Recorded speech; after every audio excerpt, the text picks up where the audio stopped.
Arsip 17, proyek bayangan yang tidak pernah ditutup. Pertama, email tanpa pengirim semua berawal dari satu email. Damar bukan YouTuber horor, ia jurnalis investigasi lepas yang sering membahas kasus hilang misterius. Channelnya tidak terlalu besar, tapi cukup dikenal karena risetnya rapi. Suatu malam, jam 0:46, ia menerima email tanpa subjek. Tidak ada alamat pengirim, hanya lampiran zip bernama Arsip 17. Finalisi email hanya satu kalimat. Mereka belum berhenti. Gedung itu masih aktif. Damar sempat mengira itu spam. Tapi ada sesuatu yang mengganjal. Tuh, gedung yang tidak pernah selesai koordinat itu mengarah ke sebuah gedung penelitian terbengkalai di pinggiran kota. Secara resmi, proyek itu dihentikan tahun 2001 karena kekurangan dana. Tapi dokumen dalam arsip mengatakan hal berbeda. Nama proyeknya, Proyek Bayangan. Observasi subjek reflektif istilahnya aneh. Subjek reflektif, Damar mulai membaca dokumen satu persatu. Proyek itu meneliti fenomena yang disebut anomali refleksi mandiri fenomena, di mana bayangan atau pantulan seseorang tidak lagi mengikuti gerakan pemiliknya. Awalnya dianggap halusinasi massal, tapi laporan internal menunjukkan sesuatu yang lebih buruk. Ada 27 subjek uji, 17 dinyatakan berhasil terpisah. Berhasil terpisah, Damar merinding. Sri, rekaman audio 03. Ia memutar salah satu audio. Label, audio 03, subjek 12 suara pria, gemetar. Awalnya cuma di cermin kamar mandi. Refleksi saya terlambat 1 detik. Saya pikir cuma capek. Tapi lama-lama dia mulai tersenyum duluan. Bahkan saat saya tidak tersenyum, terdengar suara ketukan di belakang pria itu. Mereka bilang itu bagian dari proses. Proses apa? Dia mulai berbicara. Tidak pakai suara, tapi saya tahu dia bicara. Rekaman berhenti dengan suara jeritan panjang. File berikutnya audio 04 hanya berisi satu kalimat berulang. Dia ingin keluar. Dia ingin keluar. Dia ingin keluar. Keempat, video CCTV yang tidak sinkron. Damar membuka salah satu video. Label waktu 01,12 dini hari. Ruangan laboratorium kosong. Ada satu cermin besar di tengah ruangan. Jam digital di dinding menunjukkan 01,12. Tiba-tiba, bayangan seseorang muncul di cermin. Padahal ruangan itu kosong. Bayangan itu berjalan mendekat ke kaca, menatap keluar, seolah sadar sedang direkam. Jam berubah menjadi 01,13. Layar berkedip saat kembali normal. Ruangan tidak lagi kosong. Ada seorang pria berdiri di depan cermin, tapi ia membelakangi kamera dan refleksinya tidak membelakangi. Refleksinya menatap kamera. Kelima, gedung itu masih aktif. Damar memutuskan mendatangi lokasi. Ia datang sore hari. Gedung itu tampak kosong, berdebu, dan ditumbuhi rumput liar. Tapi anehnya, listrik menyala di beberapa ruangan. Ia masuk dengan kamera.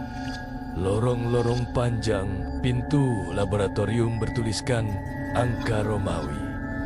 Ruangan 17 terkunci. Angka 17 lagi. Damar menemukan ruang kontrol di ujung lorong. Monitor tua masih menyala, menampilkan 16 feet CCTV kosong. Feet ke-17 statis. Ia mendekat. Layar statis itu perlahan membentuk gambar.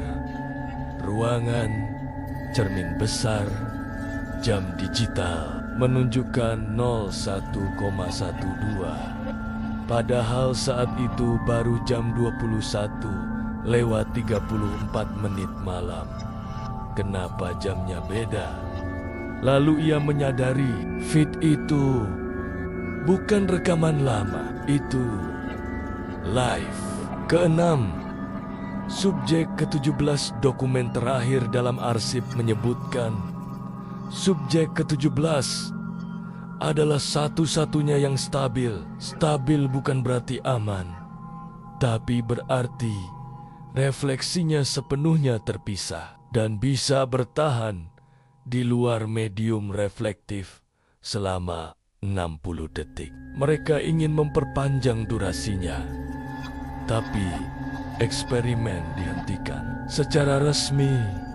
Secara tidak resmi, tidak pernah. Ketujuh, jam 01,13. Damar tetap berada di gedung hingga lewat tengah malam. Ia ingin membuktikan sesuatu. Pukul 01,1. Ia berada di ruangan 17. Cermin besar berdiri di tengah. Ia menyalakan kamera. Ini Damar. Sekarang jam 1:11. Saya akan berdiri di depan cermin. Ia berdiri. Pantulannya normal, 01,12. Refleksi sedikit terlambat. 1 detik ia mengangkat tangan. Refleksi mengikuti. Lambat.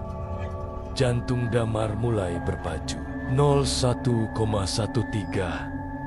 Refleksi tidak lagi mengikuti.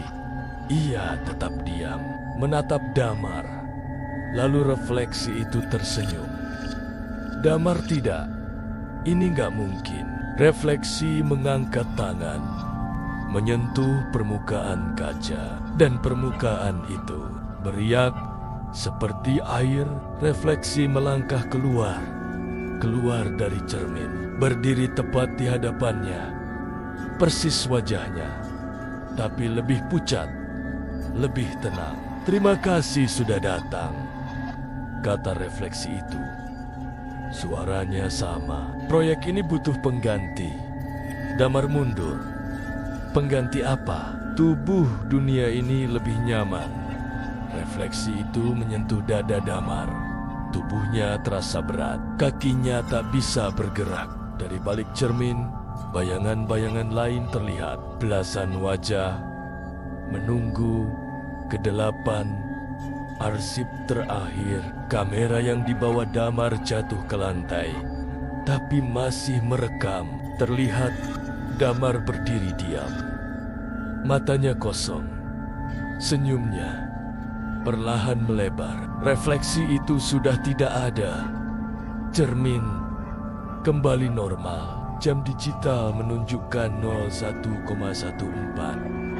Damar mengambil kamera, menatap lensa. "Eksperimen berhasil," katanya datar. Rekaman berhenti.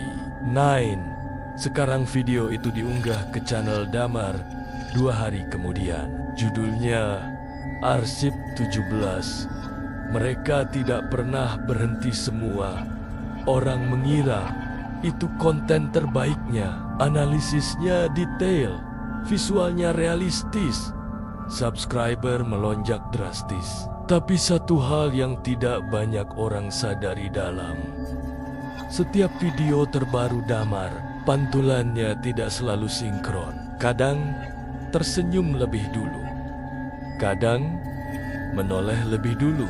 Dan jika videonya di-pause tepat di detik tertentu, di dalam pantulan matanya terlihat lorong panjang dengan 16 pintu terbuka dan 1 pintu tertutup. Bertuliskan 18/10. Kamu, beberapa penonton mulai melaporkan hal aneh saat menonton videonya tengah malam. Refleksi mereka sendiri terasa terlambat. Cermin kamar mandi terasa lebih dalam. Dan tepat jam 1:13 ada yang mengetuk dari dalam kaca. Pelan, 3 kali. Tok, tok, tok, tok. Karena proyek bayangan tidak pernah dihentikan, ia hanya berubah metode. Sekarang tidak butuh gedung, tidak butuh laboratorium. Hanya butuh layar dan seseorang yang menatap pantulannya terlalu lama.